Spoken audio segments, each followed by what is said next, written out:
नमस्कार, आप सभी का स्वागत है मैग्नेट ब्रेन्स में। मेरा नाम है सुमित राणा, मैं हूं आपका सोशल साइंस टीचर और लाया हूं आपके लिए NCERT solutions of the chapter called money and credit.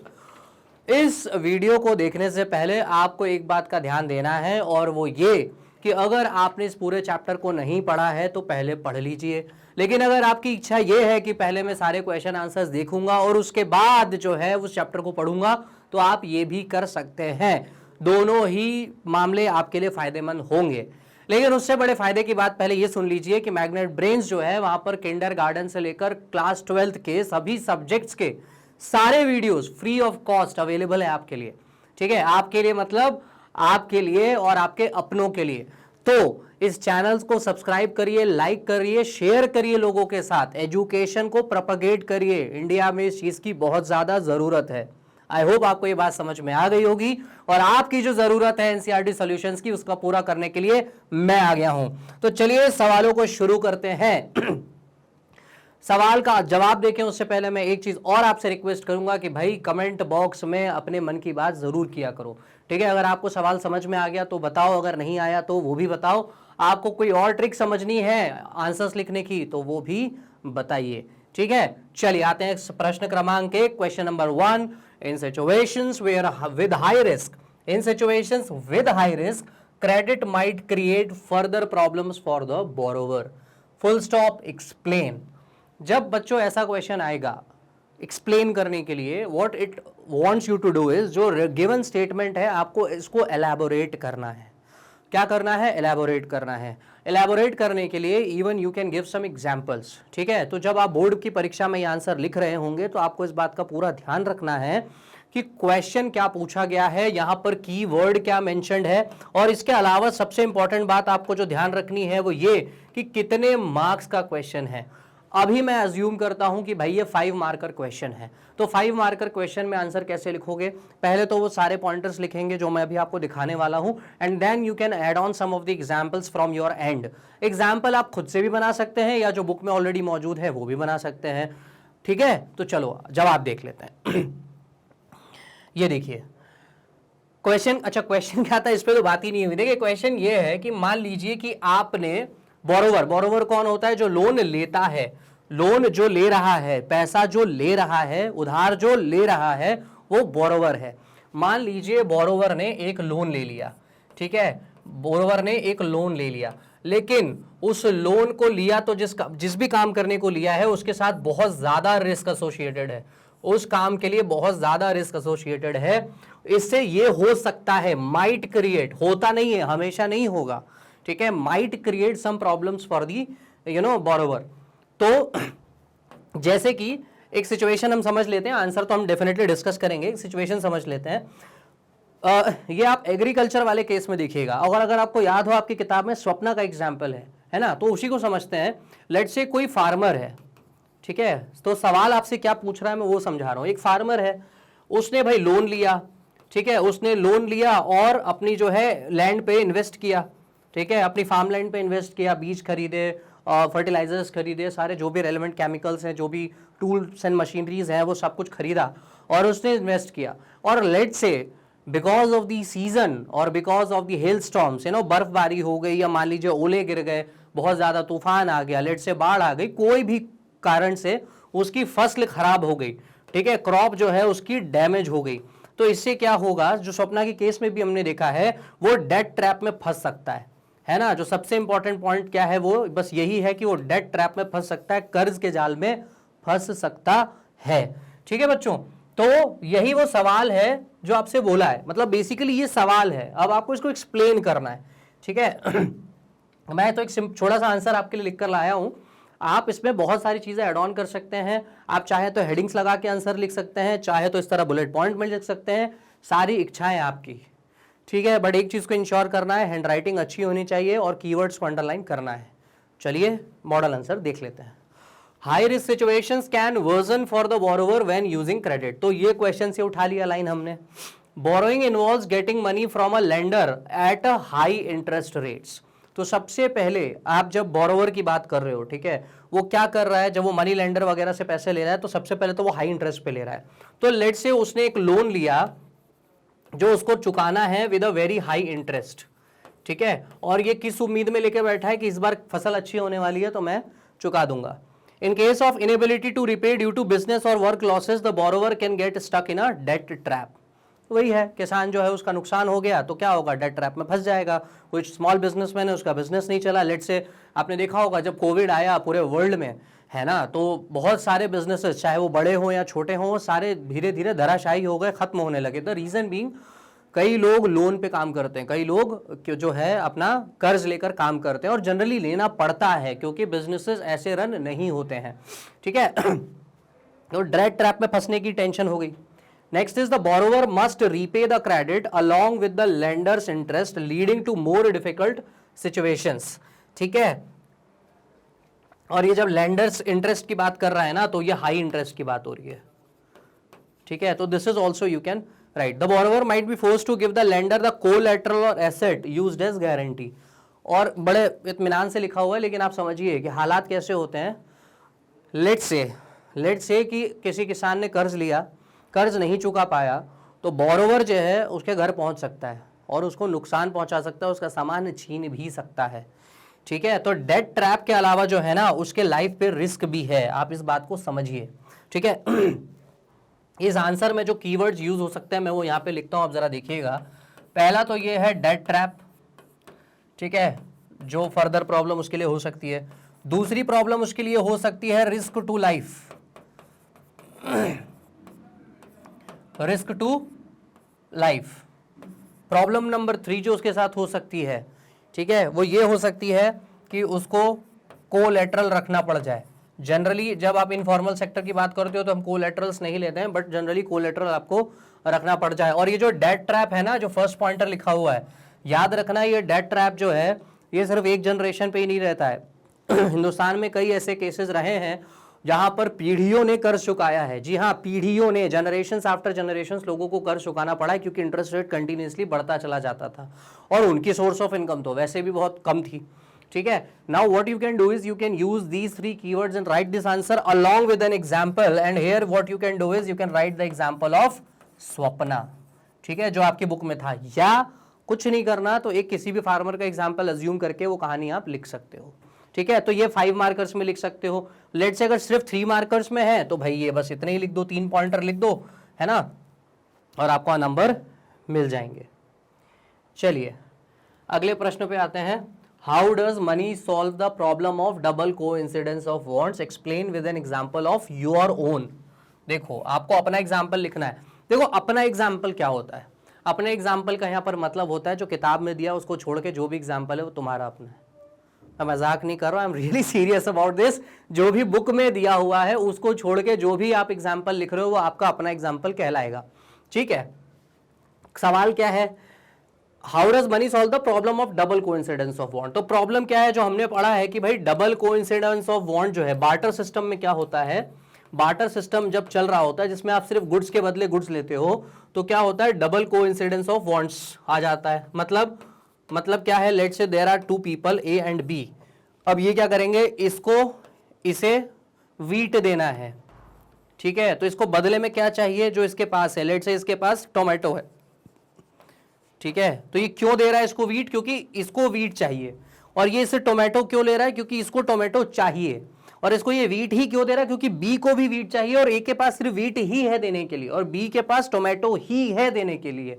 That is what we call it double coincidence of want.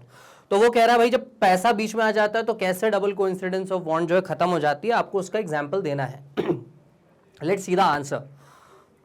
In barter where goods are exchanged without money, है ना, बार्टर में जो क्या होता है, गुड्स को क्या होता है, एक्सचेंज किया जाता है without money, the double coincidence of want is crucial, ठीक है। तो ये वही बात लिख रहा है जो यहाँ सवाल में लिखी हुई है सही मायने में। It means both parties truly need what the other has, वही जो मैंने समझाया है ना, कि अगर मान लो बी के पास कोई सामान है, ठीक है, अगर वो ए को चाहिए, अगर बी के पास कोई सामान है, अगर वो ए को चाहिए तो ए को वो सामान देना पड़ेगा जो बी को चाहिए, ठीक है। In this system people directly trade items and money is not required. तो बेसिकली वो क्या कर रहा है, अभी यहां तक तो वो डबल कोइंसिडेंस ऑफ वांट को ही समझा रहा है। Money simplifies exchanges bye eliminating the need for perfect matches. और ये क्या करता है, ये परफेक्ट मैच खोजने की जगह सीधे सीधे पैसा देके काम चला लेता है। मतलब देखो समझो, जैसे ए के पास वीट था, इसको जरूरत है मान लो टोमेटो की, ठीक है, ए के पास वीट है लेकिन उसको जरूरत है टोमेटो की। तो अब वो बी को नहीं देखेगा, वो सीधे मार्केट में जाएगा और अपने इस वीट को जो है सेल कर देगा। क्या कर देगा, बेच देगा। बेचने से इसको क्या मिलेगा, ही विल गेट मनी, ही और शी विल गेट मनी। अब इस मनी से वो क्या करेगा, मार्केट में ही टोमेटो खरीद लेगा। ठीक है, मैं फिर से बोल देता हूं इस उदाहरण को जो मैं आपको समझाना चाह रहा हूं। What I'm trying to tell here is, let's say A has wheat, A के पास है wheat, गेहूं है उसके पास, तो वो क्या करेगा, मार्केट में जाके गेहूं को बेच देगा, सेल कर देगा। इससे उसको क्या मिलेगा, मनी मिलेगा। और इस मनी का प्रयोग करके वो क्या करेगा, टोमेटो खरीद लेगा, टमाटर खरीद लेगा। तो इसमें बी से कोई गुड्स ट्रेड करने का चांस ही नहीं है। बी क्या, सी, बी, सी, डी, ई, किसी से भी कोई अब ट्रेडिंग करने की जरूरत नहीं है। अब डबल कोइंसिडेंस ऑफ वन का टेंशन खत्म। आपकी जेब में पैसा है, आपको दुनिया की जो चीज खरीदनी है आप खरीद लो। This is the relevance of money. Now specific buyers और sellers are not necessary, that is what I told you. ठीक है, अब यहां पर एक एग्जांपल से समझाया। अच्छा, लेट्स से अगर ये सवाल 2 नंबर का है, 3 नंबर का है, तो I think you can take the help of this only. But let's say आपसे वो कह रहा है कि भाई तू मुझे समझा पूरा डिटेल में, now you need to give some example, है ना। और ये जब उसने पहले ही सवाल में बोला था, देखो यहाँ पे with example of your own, तो कहीं ना कहीं ऐसे सवाल जो है ना वो 5 मार्कर्स बनने की गुंजाइश रखते हैं। They can definitely come under 5 marks category. ठीक है, तो now what we are doing is, first of all आप लेमेंस लैंग्वेज में या आपकी बुक की भाषा में पहले आपको ये समझाना होगा कि सवाल क्या है। तो सवाल ये बोल रहा है डबल कोइंसिडेंस ऑफ वांट की बात कर रहा है, तो पहले समझा दो डबल कोइंसिडेंस ऑफ वांट। फिर ये बता दो कि भाई मनी कैसे डबल कोइंसिडेंस ऑफ वांट के सिचुएशन को एलिमिनेट कर देता है, और उसके बाद आपको एग्जाम्पल देना है। चलिए मैं फटाफट एग्जाम्पल पढ़ा देता हूं। देखिए, for example a farmer selling wheat and shoe maker selling shoes would otherwise struggle to find mutual needs for trade, however with money. If you remember in the videos where I taught you this chapter, है ना, मैंने एक शू maker और एक wheat वाले बंदे का example लिया था कि एक जूता बनाता है और एक जो है एक व्हीट उगाता है। उन दोनों के पास दो जो है डिमांड्स हैं और वो एक दूसरे से एक्सचेंज करना चाहते हैं, वही वाली बात है यहाँ पे। तो अब होगा क्या, एक फार्मर है वो व्हीट बेच रहा है, शू मेकर जो है वो जूते बेच रहा है, would otherwise struggle to find mutual needs for trade, however with money. Money से क्या हो सकता है, farmer can sell wheat to anyone with money, किसी को भी बेच देगा और पैसे ले लेगा regardless of their need for shoes. उनको जूते चाहिए नहीं चाहिए इस बात से कोई लेना देना नहीं है। A farmer can then use the money to buy shoes from the shoe maker by passing the need for a direct trade agreement. Direct trade agreement का सिंपल सा मतलब है वही जो आप सामान का लेन देन कर रहे हो ना। ये थोड़ा सा इकोनॉमिक्स का टर्म यूज किया है ताकि थोड़ा सा भारीपन दिखे आंसर में। Money enables individuals to trade for what they need even if other party does not desire their specific goods। ये लाइन याद रखना, ये लाइन लिख लेना और इस तरह की लाइन का इस्तेमाल करते हो कंक्लूजन में। लेट से अगर कंक्लूजन में करो तो और अच्छा है, आप चाहो तो इसको इंट्रोडक्शन में भी इस्तेमाल कर सकते हैं। चलिए, this enhances efficiency, encourages specialization and boost overall economic productivity। मेरे ख्याल से ये बेस्ट लाइन होती है कंक्लूजन जैसी चीजों के लिए। ये क्या बोल रहा है, ये देखो क्या बोल रहा है कि ऐसी चीजों में ऐसी अगर मनी आ जाए, मनी से क्या होगा, एफिशिएंसी बढ़ जाती है। किस चीज की, ट्रेडिंग की एफिशिएंसी बढ़ जाती है, बाइंग और सेलिंग की एफिशिएंसी बढ़ जाती है, क्योंकि यहाँ पर आप टाइम वेस्ट नहीं कर रहे हो, आप सीधे सामान को जगह पे बेच रहे हो और जगह से कुछ सामान नया खरीद रहे हो। एंकरेजेस स्पेशलाइजेशन का सिंपल सा मतलब क्या है भाई, कि आप जो है अब आप अपने काम पे ध्यान दोगे, ठीक है, you will produce more whatever you are producing, है ना, and boost overall economic productivity. तो देखो एक चीज और याद रखना, मैं इकोनॉमिक्स के लिए बता रहा हूँ और इस चैप्टर के लिए नहीं, लगभग सारे चैप्टर के लिए बता रहा हूँ। इकोनॉमिक प्रोडक्टिविटी, ये शब्द रट लो। इकोनॉमिक प्रोडक्टिविटी का इस्तेमाल जो है ना आप लगभग हर चैप्टर में कहीं ना कहीं कंक्लूजन के तौर पे कर सकते हो। भाई आप पूरी किताब में क्या पढ़ रहे हो, इकोनॉमिक डेवलपमेंट की बात कर रहे हो, तो आप कह लो कि भाई इकोनॉमिक डेवलपमेंट हो रहा है, आप कह लो इकोनॉमिक प्रोडक्टिविटी बढ़ रही है, तो इवेंचुअली है ना हर चैप्टर में इकोनॉमिक डेवलपमेंट या इकोनॉमिक प्रोडक्टिविटी ही आप पढ़ते हो, है ना, चाहे वो ग्लोबलाइजेशन हो या आपका फर्स्ट चैप्टर डेवलपमेंट का हो। I hope you are getting my idea of answer writing. मेरा फोकस वैसे भी वहाँ यही है, answer writing. Let's go for question number 3. How do banks mediate between those who have surplus money and those who need money? Book का सवाल है obviously. तो पहले आपको ये देखना है कि देखो ये है बैंक, BAN के बैंक, ठीक है। वो क्या बोल रहा है, ये एज अ मीडिएटर कैसे काम करता है, किसके बीच में, एक वो व्यक्ति जिसके पास सरप्लस मनी है। सरप्लस का मतलब होता है एक्स्ट्रा, ठीक है। वॉट एवर यू स्पेंट और यूटिलाइज्ड, उसके बाद जो पैसा बच गया आप उसकी बात कर रहे हो, सरप्लस मनी, बचा हुआ पैसा। सरप्लस मनी इज बचा हुआ पैसा। और उसके बाद वो बोल रहा है कि दूसरा व्यक्ति कौन है, जिसको पैसा चाहिए। सुनो फिर से, ये बोल रहा है, ये सवाल क्या बोल रहा है, ध्यान से सुनना। ये सवाल ये बोल रहा है कि बेटा ये बता दो कि बैंक्स कैसे बोरोवर और लेंडर के बीच में मीडिएट करते हैं। सवाल का दूसरा रूप ये देखिए, बैंक्स कैसे बोरोवर और लेंडर के बीच में मीडिएट करते हैं। सवाल ऐसे भी पूछ सकता था, how do banks mediate between borrower and lender या डिपॉजिटर। लेंडर गलत शब्द होगा यहाँ के लिए, मैं माफी चाहूंगा। यहाँ के लिए सही शब्द प्रयोग किया जाएगा वो होगा डिपॉजिटर, ठीक है। यहाँ के लिए जो सही शब्द है वो है डिपॉजिटर। तो क्वेश्चन बनेगा, how do banks mediate between depositor and borrower. आ गई बात समझ में। सवाल कितना भी घुमा के पूछे, अगर आपकी कंसेप्चुअल क्लैरिटी है, अगर आपने टॉपिक को सही से समझा है, तो आपके नंबर कहीं नहीं जाने वाले। बात समझ में आ रही है। चलिए आ जाते हैं उत्तर की तरफ। Mediator between depositor and borrowers, तो ये हेडिंग है, ठीक है। तो मैंने क्या किया है, हेडिंग वाइज इस आंसर को लिखा। देखिएगा 4 हेडिंग्स है, 4 हेडिंग्स में इस आंसर को लिखा हुआ है। क्या क्या करता है mediator between depositor and borrower, तो जो क्वेश्चन है सीधे उसी पे बात हो रही है, ठीक है। Banks allow individuals who have surplus funds, depositors, ये आपको प्रॉपरली लिखना है, ठीक है। इस शब्द का इस्तेमाल करना है, इसी को हम कीवर्ड कहते हैं।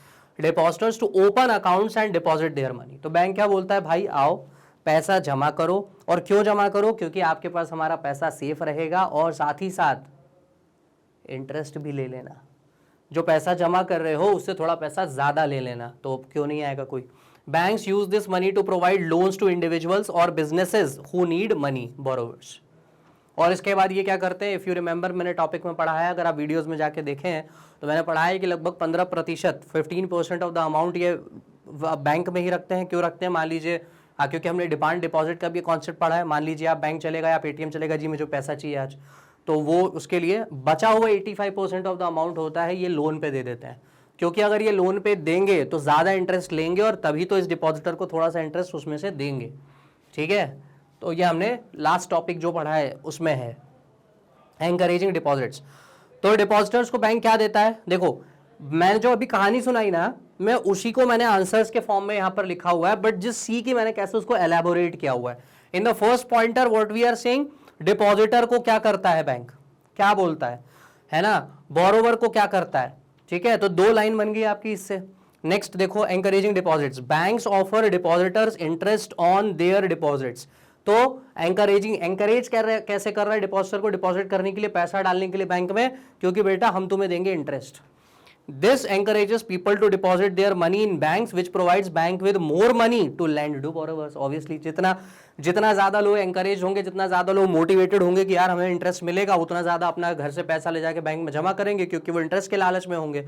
और बैंक इसी पैसे को, जितना पैसा बैंक के पास आएगा उतना ही पैसा वो बोरोवर को दे देगा लोन की तरह, ठीक है।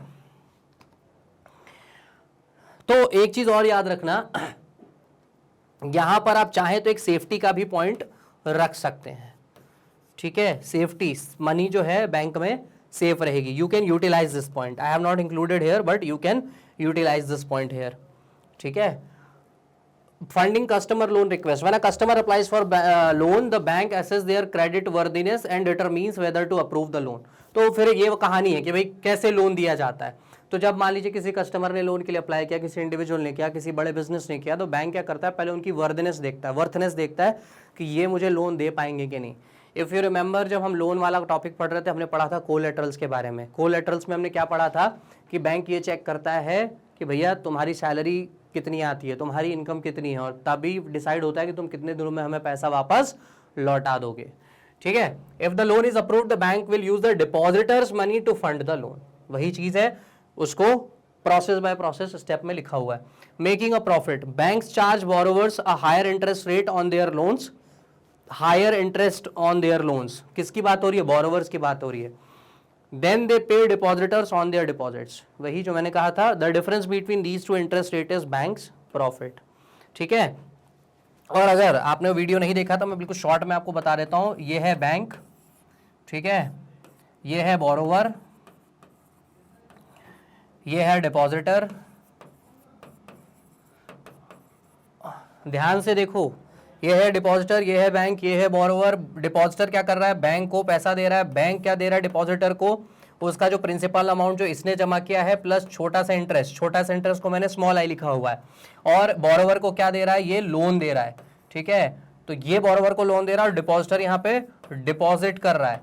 ठीक है, और बोरोवर क्या कर रहा है? बोरोवर क्या कर रहा है? बैंक को जो है प्रिंसिपल अमाउंट जो बैंक से लिया था वो वापस लौटा रहा है, प्लस बड़ा अमाउंट ऑफ इंटरेस्ट दे रहा है, बड़ा अमाउंट ऑफ इंटरेस्ट दे रहा है। और फाइनली जब इससे बड़ा इंटरेस्ट मिला और छोटा इंटरेस्ट उसने इसको दे दिया, तो जो ये जो टोटल अमाउंट है, लेट से ये अमाउंट हो गया आपका, कुछ भी कह लो यार, ए कह लो। ठीक है, ये अमाउंट है ए, ये अमाउंट है ए, और ये अमाउंट है आपका बी। ये अमाउंट है ए, ये अमाउंट है बी। ऑब्वियसली बी ज्यादा है, बी ए कम है, और जब आप बी माइनस ए करोगे you will get the profit, you will get the profit. तो मैंने ये इतनी मेहनत क्यों की? जब मैंने ऑलरेडी वीडियो में पढ़ा दिया तो मैंने इतनी मेहनत क्यों की? इसलिए की क्योंकि ऐसे सवालों में आप चाहें तो डायग्राम्स भी बना सकते हो। समझ गए? मान लो इस सवाल को आप हेडिंग के तौर पे नहीं लिख सकते थे, आप क्या करते कि बोरोवर और डिपॉजिटर की कहानी सुना देते कि बैंक डिपॉजिटर से ये लेता है, बोरोवर को देता है, पूरी कहानी लिख देते। लेकिन अगर मान लो आप आंसर लिखने से पहले ऐसा कुछ एक सैंपल डायग्राम बना देते, फ्लो डायग्राम बना देते, तो आप सोचो कि एग्जामिनर पे कितना अच्छा इंप्रेशन पड़ता। बात समझ में आ गई? चलिए, प्रश्न क्रमांक 4, लुक एट अ 10 रुपये note, what is written on the top, can you explain this statement. आपके पास क्या 10 रुपए का नोट है? नहीं है तो वीडियो को पॉज करो, 10 रुपए का नोट उठाओ घर से और चेक करो वहां क्या लिखा हुआ है। जी हाँ, चेक करो। और अगर आप ये लैपटॉप या किसी डेस्कटॉप पे ये वीडियो देख रहे हो तो बगल में एक टैब खोल के एक बार जरा 10 रुपए का नोट ध्यान से देख लो। देख लिया? पक्का? चलो अब आंसर देखते हैं। The following is written on the top of a 10 rupee note. क्या लिखा हुआ है? दो स्टेटमेंट्स लिखे हैं, Reserve Bank of India guaranteed by the central government. ये दो शब्द लिखे हैं, दो बेसिकली शब्द नहीं है, दो स्टेटमेंट्स लिखे हैं, Reserve Bank of India guaranteed by the central government. Reserve Bank of India क्या है? बैंक ऑफ इंडिया, सभी बैंकों का बैंक। ठीक है, father of all the banks, reserve Bank of India. Second line क्या लिखी है? Guaranteed by the central government. आपको सेंट्रल गवर्नमेंट गारंटी देती है कि ये कागज लेकर जाओ, जो नोट है उसको लेकर जाओ और उस वैल्यू का कोई भी सामान मार्केट से खरीद लो, कोई मना नहीं करेगा। ठीक है, यही बात लिखी हुई है। अब देख लो अच्छी अंग्रेजी में, this statement means that the Reserve Bank of India is the issuer of the note. ये कीवर्ड इंपॉर्टेंट हो गया, इशुअर ऑफ द नोट, मतलब इस नोट को इशू किसने किया है? रिजर्व बैंक ऑफ इंडिया ने। And that the Indian government guarantees it's value. तो जो इस नोट की वैल्यू है 10 रुपए, 500, 200, 100, 50, ये वैल्यू किसकी? इसकी वैल्यू की गारंटी कौन दे रहा है? खुद सेंट्रल गवर्नमेंट दे रही है, भारत की सरकार दे रही है। तो कीवर्ड्स कौन कौन से हैं? इशुअर है और वैल्यू है। This means that the note can be used to purchase goods and services anywhere in India. Yes, that's correct, anywhere in India. And that the RBI will redeem the note for its full value in cash. कितना जबरदस्त line लिखा है देखो, RBI will redeem the note for its full value in cash. ठीक है, बात वही है जो हम कह रहे थे कि आपको 10 रुपए का एक चॉकलेट चाहिए, 10 रुपए दो और 10 रुपए की चॉकलेट ले लो। इस बात की गारंटी कौन दे रहा है कि ये इस कागज की वैल्यू 10 रुपए है? खुद आरबीआई दे रहा है, सेंट्रल गवर्नमेंट दे रही है।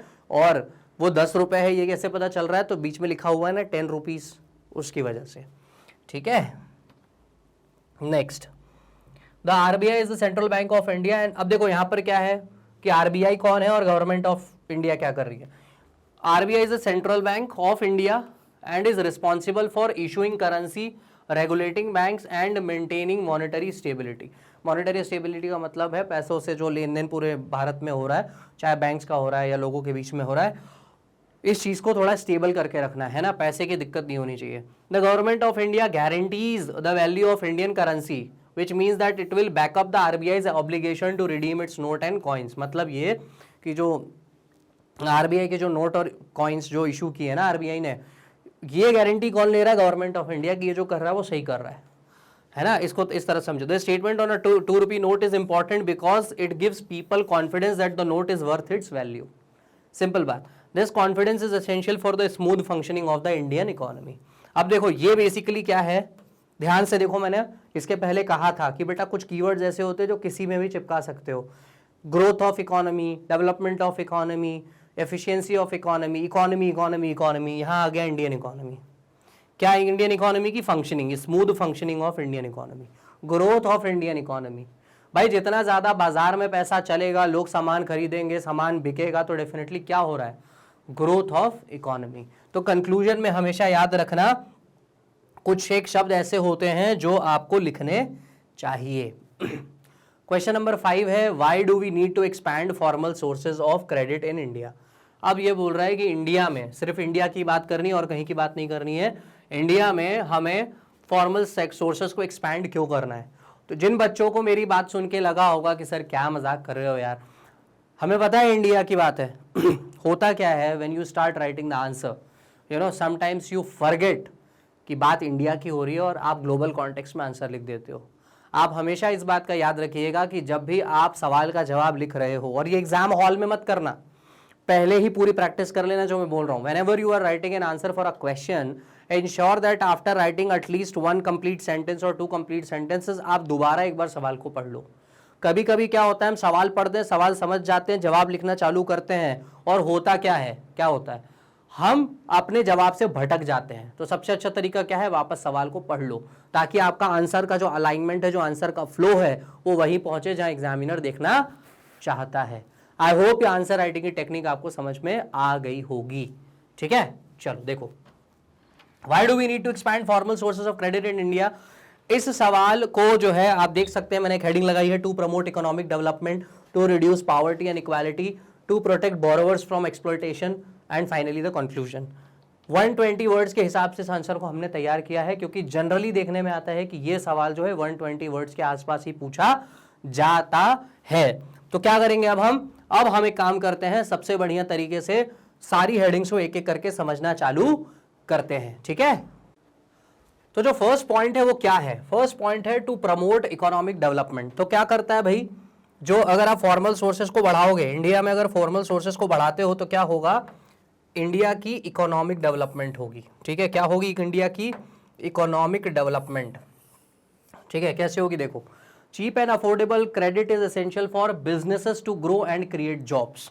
अब ध्यान से देखो, मान लो कि मुझे स्कूल खोलना है, ठीक है, तो मैं क्या करूंगा, एक स्कूल खोलने के लिए लोन लूंगा। अब अगर, ठीक है, अगर मुझे स्कूल खोलना है, मैंने लोन लिया, स्कूल खोला, तो जब मैं स्कूल खोलूंगा तो मुझे क्या चाहिए, प्रिंसिपल चाहिए, टीचर्स चाहिए, सपोर्ट स्टाफ चाहिए, लाइब्रेरी चाहिए, लैबोरेटरीज चाहिए, ड्राइवर्स चाहिए, क्लीनर्स चाहिए, ऐसे बहुत बड़ा स्टाफ लगेगा मुझे। तो लेट्स से अगर मैं स्कूल खोलता हूं तो 100 लोगों को जॉब दूंगा। क्या दूंगा, 100 लोगों को जॉब दूंगा। ठीक है, लेकिन मान लो अगर ये लोन महंगा, बहुत ज्यादा महंगा हो, मान लो मैंने 1 करोड़ का लोन लिया और वो कह रहे भाई आपको 20% आपको इंटरेस्ट देना पड़ेगा, मतलब 20 लाख रुपए आपको देना पड़ेगा इंटरेस्ट। तो भाई मैं कमाऊंगा क्या, मैं सैलरी कहाँ से दूंगा। ठीक है, आप समझ रहे हैं सिचुएशन, 1 करोड़ का मैंने लोन लिया, 20% मुझे इंटरेस्ट देना, मतलब मुझे 1 करोड़ 20 लाख बैंक को लौटाना है। जब मैं बैंक को 1 करोड़ 20 लाख लौटाने के चक्कर में पड़ा रहूंगा तो मैं कहाँ से इन 100 लोगों को एक अच्छी सैलरी दे पाऊंगा, है ना, और कहाँ से मैं इस बात पे फोकस कर पाऊंगा कि मुझे ज़्यादा से ज़्यादा काम करना है, किस चीज़ के लिए, क्वालिटी एजुकेशन के लिए, विद लेस फी। लेस फी तो नहीं ले पाऊंगा, ज़्यादा फीस चार्ज करनी पड़ेगी बच्चों से, तो उससे क्या होगा, कुछ ही लोग जो है उस स्कूल में आ पाएंगे।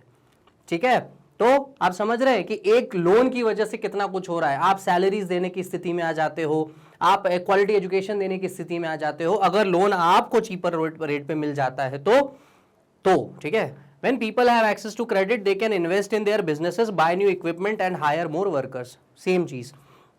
ठीक है, तो वो क्या बोल रहा है, यहां पर बात कर रहा है क्रिएशन ऑफ जॉब्स की। ठीक है, और यहां पर भी वो बात कर रहा है क्रिएशन ऑफ जॉब्स की। ठीक है, लेकिन यहां पर बात तरीके से कर रहा है, दूसरे तरीके से वो ऐसे बोल रहा है when people have access to credit. तो यहां पर जो है एक्सेस टू क्रेडिट की बात हो रही है और यहां पर चीप क्रेडिट की बात हो रही है, सस्ते क्रेडिट की बात हो रही है। This leads to increased economic activity and prosperity to the nation as a whole. वही कंक्लूडिंग लाइन भारत की बात कर रहा है, भारत की इकोनॉमिक ग्रोथ हो जाएगी, है ना। चलिए, now the next is to reduce poverty and inequality. अब अगर आपको लोन मिल रहा है तो गरीबी खत्म करने में और जो इकोनॉमिक इनइक्वालिटी है उसको भी खत्म करने में फायदा होता है। कैसे होता है? Formal credit can help poor people to escape poverty and improve their living standards. देखो, जानबूझ के यहाँ पर क्रेडिट की जगह फॉर्मल क्रेडिट लिखा हुआ है, क्योंकि अगर इनफॉर्मल क्रेडिट लिया ना आपने तो आप पुअर नहीं हो जाओगे, पुअरेस्ट हो जाओगे, आप कर्ज के जाल में फंस के और गरीब बने रहोगे। लेकिन अगर आप फॉर्मल क्रेडिट लेते हो, फॉर्मल सेक्टर से क्रेडिट लेते हो, तो कहीं ना कहीं आपको गरीबी से बाहर निकलने का मौका मिलता है और आपको अपनी जिंदगी सुधारने का मौका मिलता है। एग्जाम्पल दे देता हूं, आप चाहे तो वहां पर एग्जाम्पल भी लिख सकते हो। लेट्स से ये क्वेश्चन ही आ जाए, how credit helps to reduce poverty and inequality. आ सकता है, बिल्कुल आ सकता है। तो अगर ऐसा सवाल आ जाएगा तो how you will deal with that. तो let's say you will explain this answer first and then you will give an example. Let's say कि भाई कोई महिला है, ठीक है, कोई महिला है, कोई वुमेन है, और वो क्या करती है, किसी सेल्फ हेल्प ग्रुप के पास जाती है और उससे एक सस्ता सा लोन ले लेती है। सेल्फ हेल्प ग्रुप जनरली जो है चीपर लोन ही देते हैं। If you remember, we have already studied in that particular video जहां पर मैंने सेल्फ हेल्प ग्रुप की बात की थी, आप वीडियो देख सकते हैं। तो वुमेन जो है वो सेल्फ हेल्प ग्रुप से एक लोन लेगी। मान लीजिए उसने एक सिलाई मशीन खरीदी, सुइंग मशीन खरीदी। अब सिलाई मशीन खरीद के, सुइंग मशीन खरीद के उसने क्या किया, लोगों के कपड़े सिलना चालू किया, कोविड के लिए मास्क सिलना चालू किया, या किसी भी तरीके का कोई भी सिलाई करी और उसने फाइनली मार्केट में सामान बेचना चालू किया। धीरे धीरे वो क्या करेगी, जो सेल्फ हेल्प ग्रुप है उसको अपना लोन चुका देगी और फाइनली जो है वो पैसा कमाएगी। जब वो पैसा कमाएगी तो वो अपने हेल्थ पे, अपने एजुकेशन पे और पैसा खर्च करेगी। हो सकता है वो एक की जगह 2 सिलाई मशीन खरीद ले और एक अपना एक हेल्पर भी अपॉइंट कर ले कि भाई तू भी मेरे साथ कपड़ा सिल, तुझे भी पैसा मिलेगा और मुझे भी पैसा मिलेगा। इस तरीके से लोगों की जिंदगियां जो है इंप्रूव होती है, लिविंग स्टैंडर्ड्स बढ़ते हैं। By borrowing money to start a business और इन्वेस्ट इन एग्रीकल्चर, अब यहाँ एग्रीकल्चर का एग्जांपल है, they can increase their income and provide to their provide for their families. ठीक है, तो ये एक एग्जांपल हो गया। Formal credit also helps to reduce inequality by giving everyone an equal chance to succeed. Formal credit जो है सबको बराबर चांस देता है। इसको ना रिलेट करो वोट से, सबके पास एक एक वोट है तो सब पॉलिटिकल इक्वल दिख रहे हैं, चाहे वो अमीर हो या गरीब हो। अब सिमिलरली अगर हर व्यक्ति को आप इजी लोन प्रोवाइड करते हो, इजी और चीप लोन प्रोवाइड करते हो, तो कम से कम आपने उसको वो लेवल प्लेइंग फील्ड दे दिया, कम से कम आपने उसको वो मौका दे दिया कि यार अब तुझे वो बेसिक पैसा मिल चुका है, वो ऐसा लोन मिल चुका है जिससे तू अपना काम तो चालू कर सकता है या कर सकती है। Now it's up to you and your hard work कि how much you will make. You might have heard lot of stories की मैं बहुत गरीब था, फिर मैंने धीरे धीरे एक काम चालू किया और today I have a very big business, है ना। तो कहीं ना कहीं उसमें एक लोन का बहुत बड़ा योगदान होता है। ठीक है, मैं आपको क्वेश्चन के साथ ये कहानियां क्यों सुना रहा हूँ, ये छोटी छोटी एग्जांपल्स क्यों दे रहा हूँ, so that you can include them in your answer whenever it is necessary. तो ये सिर्फ एनसीईआरटी सॉल्यूशन का वीडियो नहीं है, ये वीडियो है हर उस सवाल का जो कि इस चैप्टर से बन सकता है। आई होप आपको बात समझ में आ रही होगी और इसीलिए वीडियो थोड़ा लंबा जाएगा, तो इत्मीनान रख के देखते रहिए। चलिए, तो ये हमने देख लिया। Now the next is protect borrowers from exploitation. अब देखिए सवाल क्या पूछ रहा है, देखो ध्यान से। Why do we need expand formal sources of credit. Formal sources बढ़ेंगे तो इकोनॉमिक डेवलपमेंट बढ़ेगी, हमने देख लिया। क्योंकि फॉर्मल सोर्सेस जो क्या है, बैंक्स है, कोऑपरेटिव्स हैं, भाई अगर वो ज्यादा से ज्यादा लोन देंगे तो उनको भी तो अपनी बड़ी सारी ब्रांचेस खोलनी पड़ेंगी ना, तो डेफिनेटली वहां पर भी तो लोग जॉब में रखे जाएंगे। पॉवर्टी इनइक्वालिटी हमने देख लिया। और जो हमने सबसे बड़ी समस्या देखी थी इनफॉर्मल सोर्सेज की, वो था एक्सप्लॉयटेशन, कि किसी जो है किसी गुंडे बदमाश से आपने लोन ले लिया क्योंकि वही उस एरिया में लोन बांटता है ना, और वो इनफॉर्मल सोर्सेज ऑफ क्रेडिट है क्योंकि वो आपसे कोलेटरल नहीं मांगेगा, वो बस बोलेगा भाई साहब कितने चाहिए, 1 लाख रुपए ले जाओ यार, कोई टेंशन नहीं है, आप एक काम करना 20% दे देना। अरे बस आप भाई आप 20% दे देना, 30% लेंगे नहीं, 20 ही दे देना। अब उसके लिए तो 20 बहुत छोटी सी बात है, लेकिन आप अपनी हालत सोचो, आप अपनी मतलब उस व्यक्ति की हालत सोचो जिसने 1 लाख रुपए का लोन लिया, उसमें 20% उसको ब्याज देना है ना। अब मान लो वो नहीं दे पाएगा तो क्या होगा, पिटने के चांस बढ़ जाएंगे उससे। वही चीज है यहाँ पे। Informal lenders often charge exorbitant interest rate. Exorbitant is a word which simply means high, बस। And use unfair means to collect their debts. अब लिखा तो बड़े अच्छे तरीके से, unfair means to collect the debts, इसका मतलब होता है मारपीट करना, धमकी देना, डराना, घर से आके सामान लेके चले जाना, ये सारी चीजें देखने को मिलती हैं सोसाइटी में। This can trap borrowers in a cycle of debt that is difficult to escape. वही डेट ट्रैप की बात हो रही है। Formal credit institutions on the other hand are regulated by the government and must follow fair lending practices. अब अगर formal sector है तो उससे क्या होगा, वो सबको लोन देने के लिए बाध्य है। वो ऐसा नहीं है कि सिर्फ अमीर है, बड़ा बिजनेसमैन है तो ही देगी, वो कोई गरीब है उसको भी लोन देगी, जो छोटा सा किसान है उसको भी लोन देगी, और वो इंटरेस्ट रेट भी उतना ही चार्ज करेगी जितना कि आरबीआई के गाइडेंसेस में होगा या गवर्नमेंट ऑफ इंडिया के गाइडेंसेस में होगा। ठीक है, और इससे क्या होगा, सभी को ये मौका मिलेगा कि लोन ले सके और इंटरेस्ट भी उतना ही चुकाए जितना कि चुकाया जाना है, अनाप शनाप इंटरेस्ट नहीं, like the money lender. This protects borrowers from exploitation and helps them to achieve their financial goals.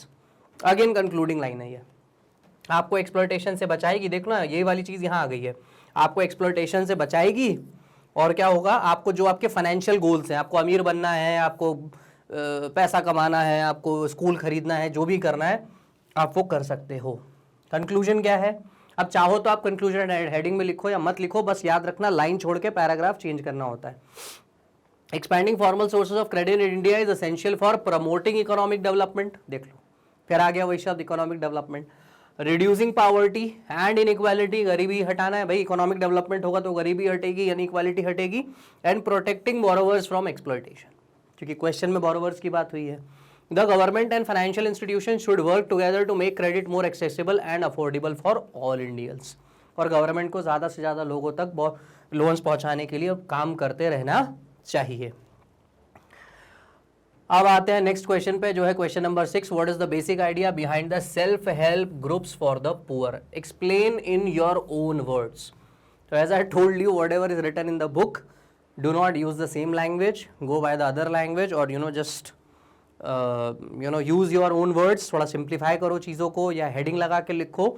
All that formula, all that trick you can play while writing the answer.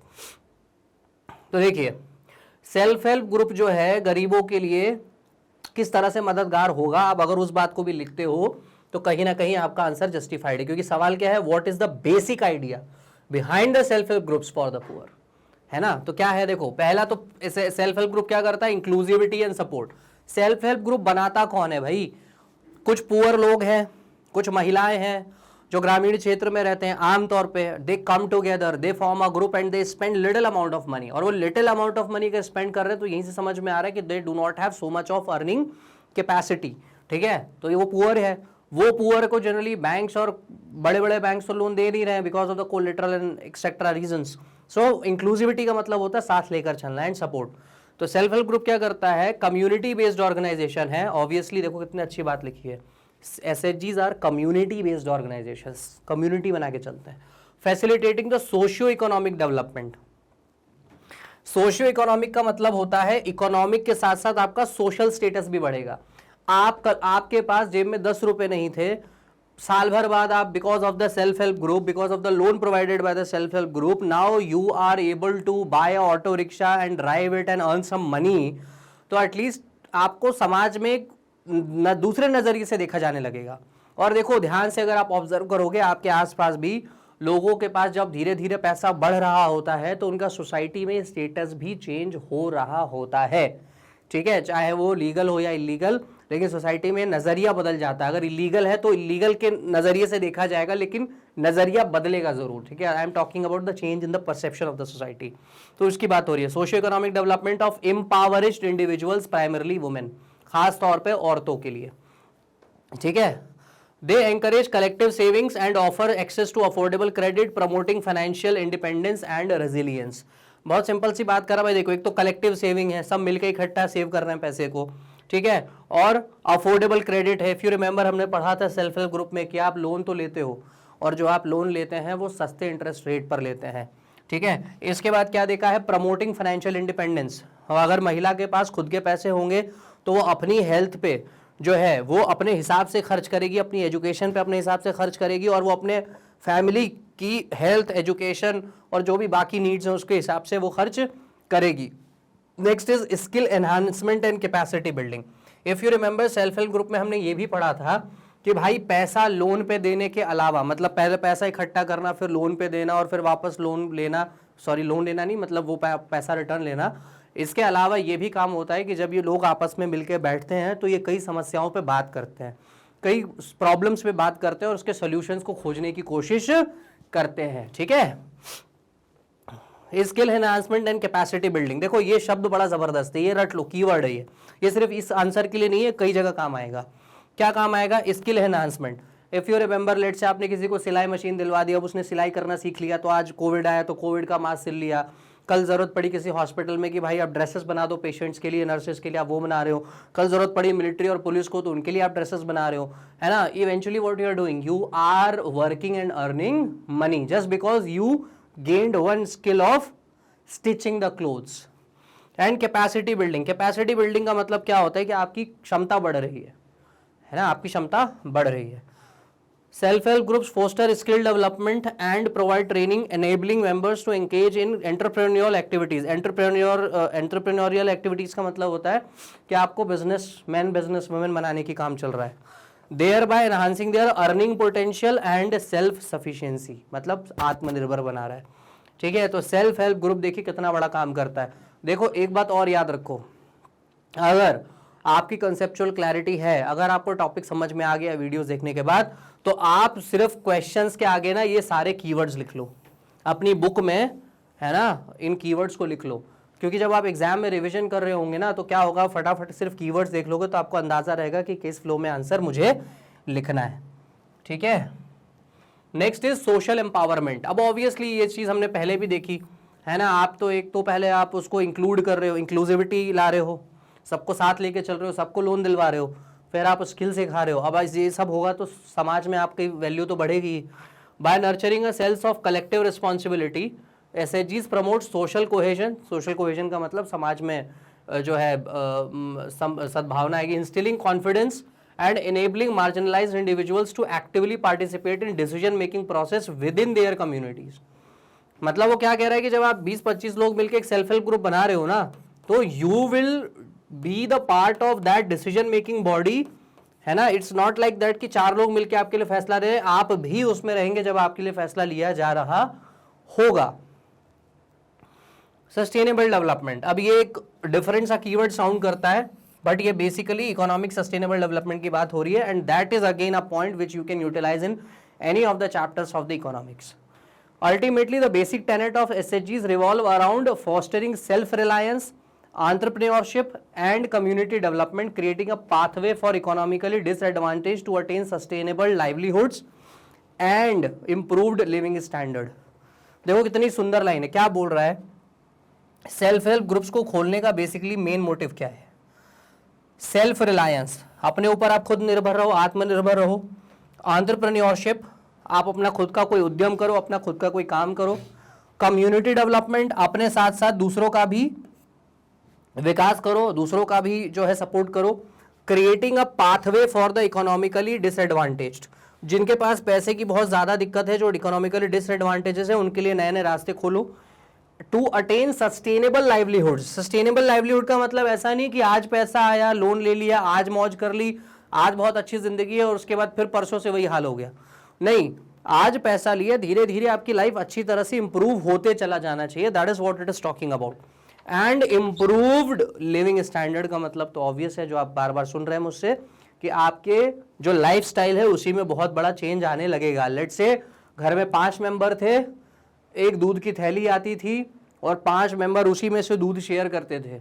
अब पैसा मिलेगा, 5 member है तो कम से कम 3 दूध की थैली आएंगी और सबको थोड़ा ज़्यादा दूध मिलेगा, सबको ज़्यादा फल मिलेगा, ड्राई फ्रूट्स मिलेंगे, हेल्दी फूड मिलेगा, क्लीन वाटर मिलेगा, अच्छे कपड़े मिलेंगे, तो ऑब्वियसली उनकी ज़िंदगी अच्छी होगी।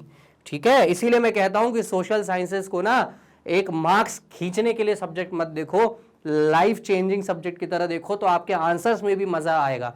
एग्जामिनर जब आंसर पढ़ेगा तो उसको लगेगा यार क्या समझा इस बच्चे ने क्वेश्चन को, आंसर को। What are the reasons why the banks might not be willing to lend to certain borrowers? अब ये सवाल पूछ रहा है कि बैंक्स जो है, देखो किसी और की नहीं पूछ रहा है, कहाँ गया वो, बैंक्स के बारे में पूछ रहा है। बैंक के बारे में पूछ रहा है कि बैंक्स कभी कभी कुछ बोरोवर्स को पैसा क्यों नहीं देता है, लोन क्यों नहीं देता है। पढ़ा है हमने, क्या पढ़ा है कि बैंक्स को, देखो कौन सवाल देखते से ना तुरंत आपका दिमाग उस कॉन्सेप्ट पे जाना चाहिए। किस कॉन्सेप्ट पे? जो कि चैप्टर में दिया है। बैंक्स को लोन देने के लिए, इस सवाल क्या है, बैंक लोन क्यों नहीं देता है। आप ये देखो कि बैंक लोन देने के लिए क्या मांगता है। वो क्या मांगता है? Terms of credit. If you remember we have seen ना, हमने क्या देखा था? हमने देखा था कि भाई कोलेटरल दे दो, है ना, हमने देखा था डॉक्यूमेंट्स दे दो, हमने इंटरेस्ट रेट की बात की थी, हमने ये देखा था मोड ऑफ रीपेमेंट क्या होगा, मोड ऑफ रीपेमेंट क्या होगा। ठीक है, तो बैंक क्यों लोन नहीं देगा? अगर आपके पास इन चारों में से कुछ नहीं होता है तो कुछ नहीं, एक आध भी नहीं होता है, या चारों ही नहीं होते हैं, या चार में से दो तीन जो भी नहीं होते हैं आपके पास टर्म्स ऑफ क्रेडिट, तो बैंक आपको लोन नहीं देगा, है ना। अगर आपकी पेइंग कैपेसिटी नहीं है, अगर आप रिटर्न नहीं कर पाओगे पैसा, तो बैंक आपको लोन नहीं देगा। That's quite obvious. ठीक है, तो यही उसका कारण है जो आपको इलैबोरेट करके लिखना है। देखो, ये देखो, मैं नहीं मिटा रहा हूं, देखो ध्यान से, लैक ऑफ कोलेटरल। आपके पास कुछ भी गिरवी रखने के लिए नहीं होता है, तो आपको बैंक क्यों देगा? देखो, एक और नेक्स्ट हेडिंग देख लेते हैं, आंसर को डिटेल में बाद में देख लेंगे। पुअर क्रेडिट हिस्ट्री, है ना, आपने पहले लोन लिया, ढंग से चुका नहीं पाए। High risk borrowers, high risk borrowers मतलब कमाई का साधन है ही नहीं, पता ही नहीं है कि भैया जो है दे पाएंगे कि नहीं, है ना। रिमोट लोकेशन, एक और सबसे बड़ी समस्या होती है दूर होता है बैंक, मतलब जो जनता है वो बैंक तक नहीं पहुंच पा रही है, इसलिए बैंक भी कहीं ना कहीं जनता तक नहीं पहुंच पा रहा है। लैक ऑफ अवेयरनेस, कई लोगों को पता ही नहीं है कि बैंक जो है वहां से लोन भी मिलता है। कई गरीबों से, कई झोपड़ियों में रहने वाले लोगों को ये अंदाजा तक नहीं होता है कि भाई बैंक ऐसी जगह होती है जहां से आपको कई योजनाओं के अंतर्गत पैसा मिल सकता है, उनको पता ही नहीं होता है। ठीक है भाई, पता कैसे होगा? अवेयरनेस समाज में कैसे आती है? एजुकेशन से। अब आप कहोगे सर बैनर लगा दो, अरे भाई तो बैनर को पढ़ना आना चाहिए ना, और अगर नहीं पढ़ पा रहा है तो क्या मतलब है उस बैनर को लगाने का? इसीलिए कहा जाता है एजुकेशन बहुत इंपॉर्टेंट है। इसीलिए कहा जाता है कि सोशल मीडिया पे रील्स बना के और एंटरटेनमेंट करके टाइम वेस्ट करने से बेटर होता है पढ़ाई करो, क्योंकि जितना पढ़ोगे उतना आगे बढ़ोगे। This is the reality of the समाज, सोसाइटी। ठीक है, चलो सॉरी पीछे आते हैं हम, क्योंकि हमें डिस्कशन करना है पूरे आंसर का। चलिए, पहला क्या है? Lack of collateral. तो बैंक क्या बोलता है, भैया अगर तुझको पैसा चाहिए, तुझको मतलब किसको? बोरोवर को, तो you need to give me collateral such as property और asset to secure the loan. To secure the loan का मतलब होता है to take the loan. Economics की भाषा में वैसे बोलते हैं टू सिक्योर द लोन। रट लो, काम आएगा, है ना। और मैं जब बोल रहा हूँ ना रट लो, तो don't take it as a very negative thing. This is the reality that you need to memorise some of the things. Obviously you can understand, let's say your phone number, अब उसको अंडरस्टैंड क्या करोगे? रटना पड़ेगा ना। Similarly there are certain keywords which you should remember, memorise, है ना। There is no nothing wrong in रट्टाफिकेशन, that is also required. I am not saying पूरा रट्टाफिकेशन पूरे के पूरे बुक्स का करना है, I am not saying that. What I am saying is there are relevant things which you should memorise, like the dates, like the keywords, like some concepts. ठीक है चलिए, अब मैं वापस आता हूं, let's focus.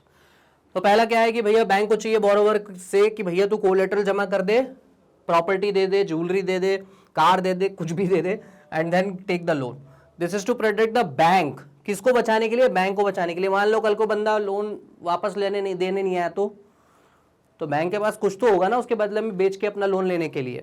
In case the borrower defaults on the loan, वही defaults on the loan का मतलब होता है लेट्स से कि बोरोवर ने पैसा नहीं लौटाया, तो अगर आप उसको अच्छी अंग्रेजी में लिखना चाहें तो आप लिख सकते हैं borrower defaults on the loan. ठीक है, next is many borrowers in India specially those from low income households do not have sufficient collateral to qualify for the bank loan. वही है, कोलेटरल की बात है।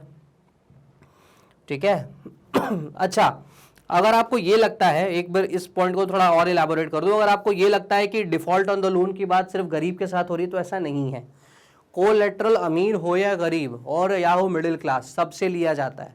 क्यों लिया जाता है? क्योंकि भाई भरोसा किसी पर भी बैंक नहीं कर सकता। भाई बैंक क्या है? एक इंस्टीट्यूशन है, वहाँ कुछ लोग नौकरी करते हैं, है ना। और ऐसे अगर वो सिर्फ भरोसे पे देने लगे तो गड़बड़ हो जाएगी ना। आपको बात समझ में आ रही होगी। तो इसीलिए अमीर हो या गरीब सबको कोलेटरल देना पड़ता है। Poor credit history, poor credit history का मतलब जैसे मैंने आपको बताया कि आप पैसा ही लेके गए और वापस नहीं लौटाया। Bank also consider the borrowers credit history when deciding whether or not to approve a loan. borrowers with a poor credit history such as a history of late payment or defaults are less likely to be approved for a loan. मतलब या तो आपने बिल्कुल loan का पैसा लौटाया ही नहीं पुराना वाला, और या तो जब आप लौटा रहे हो तो बहुत डिले कर करके, आपको 1 साल में देना था आप 4 साल में लौटा रहे हो, ठीक है। इसीलिए क्रेडिट स्कोर्स होते हैं बैंक्स के पास, पहले वो आपका क्रेडिट स्कोर चेक करते हैं, क्रेडिट स्कोर चेक करने के बाद उनको समझ में आ जाता है कि भैया इसको लोन देना है या इसको लोन नहीं देना है। Next is high risk borrowers. Banks are less likely to lend to borrowers who are considered to be high risk. High risk वही जो लेके भाग जाएगा, और कौन। This include borrowers who have a low income, unstable employment और a business that is in a risky industry.